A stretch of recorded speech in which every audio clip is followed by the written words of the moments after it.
Welcome to Ramya talks official. Heroine Genelia south cine ప్రియులకు ఇష్టమైన heroine. తక్కువ సమయంలోనే ఇండస్ట్రీలో తనకంటూ మంచి గుర్తింపు తెచ్చుకుంది.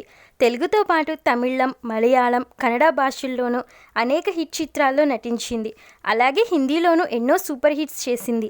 బీటౌన్ హీరో రితేష్ దేశ్ముఖ్ను ప్రేమించి పెళ్లి చేసుకున్న జెనీలియా ఆ తర్వాత పూర్తిగా సినిమాలకు దూరమైంది. ఇప్పుడిప్పుడే సినిమాల్లోకి రీ ఎంట్రీ ఇస్తుంది. తాజాగా ఆమె నటించిన సినిమా సితారే జమీనే పర్ మూవీలో అమీర్ ఖాన్కు జోడీగా కనిపించింది. జూన్ 20న విడుదలైన ఈ సినిమాకు మంచి రెస్పాన్స్ వస్తుంది.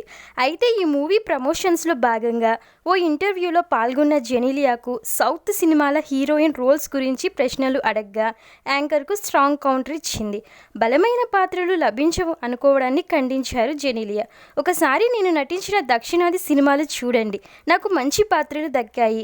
నటనలో నేను ఎక్కువ విషయాలు నేర్చుకుంది అక్కడే. మంచి అవకాశాలు అందించిన సౌత్ ఇండస్ట్రీకి నేను రుణపడి ఉంటాను. నేను హైదరాబాద్కి వెళ్తే వారు ఇప్పటికీ నన్ను హాసిని అని పిలుస్తారు. తమిళంలో వారు నన్ను హరిణి అని పిలుస్తారు అంటూ చెప్పుకొచ్చింది. ఇందుకు సంబంధించిన వీడియో క్లిప్స్ ఇప్పుడు సోషల్ మీడియాలో వైరల్ అవుతున్నాయి. ఈ ఇన్ఫర్మేషన్ నచ్చితే లైక్ చేయండి. మరెన్నో ఇంట్రెస్టింగ్ టాపిక్స్ కోసం రమ్య టాక్స్ అఫీషియల్ ఛానల్ని సబ్స్క్రైబ్ చేసుకోండి.